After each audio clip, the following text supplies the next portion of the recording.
নমস্কার বন্ধুরা, কেমন আছেন সবাই? আমি তো ভালো আছি। আপনারা কেমন?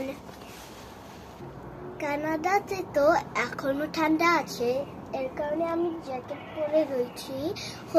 ওই সকালে গরম আর এই বিকাল দিকে তো রাতে অনেক ঠান্ডা হয়ে যায়। এই যে আমাদের মাঠে আরো বাচ্চারা খেলা করছে।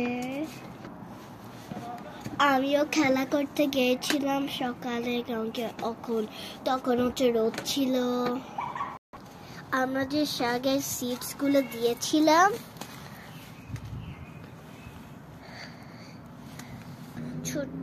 সেটা থেকে অনেক ছোট ছোট গাছ উঠে গিয়েছে। এই পাশে আরো গাছ, প্রথমে এই পাশে দেখাবে, এখানে আরো গাছ, এখানে অনেক ছোট ছোট গাছ পড়েছে। এপাশে একটা গাজরের মাথা কেটে লাগিয়েছিলাম, সেটারও গাছ বের হয়ে গেছে, কত সুন্দর। আর পাশ দিয়ে যে রসুন দিয়েছিলাম একটা একটা করে পোয়া, সেখান থেকে এটা একটা পেঁয়াজে।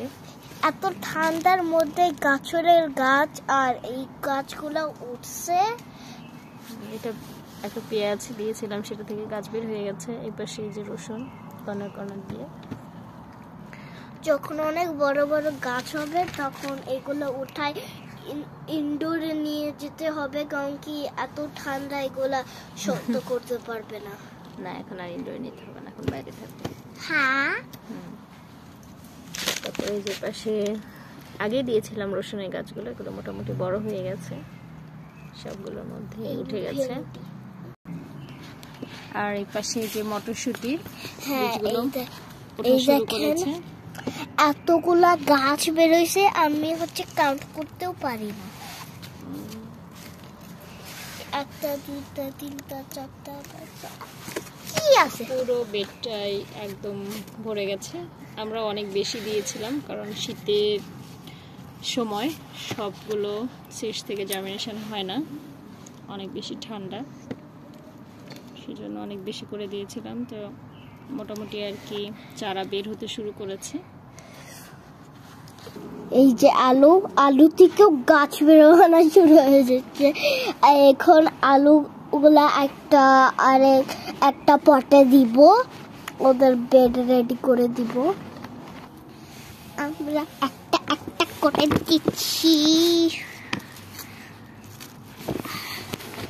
আর দ্য লাস্ট ওয়ান এখানে দিচ্ছি। যেহেতু আমাদের একটু ছোট জায়গা, এই জন্য আমরা দুটা আলু কেটে চারটা ভাগ করে আর কি দিয়েছি। কতবারও এরকম দিয়েছিলাম, তো অনেক সুন্দর হয়েছিল। এখন মাটি দিয়ে ঢেকে দিব। অনেকটা শাবল দিয়ে এরকম করতেছি। আমার মায়ের মতো গ্লাভস না, এর কারণে আমি শাবল দিয়ে করতেছি।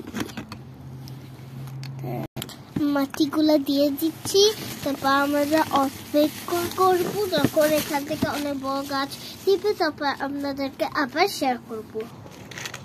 তো ভালো থাকবেন সবাই, বাই বাই।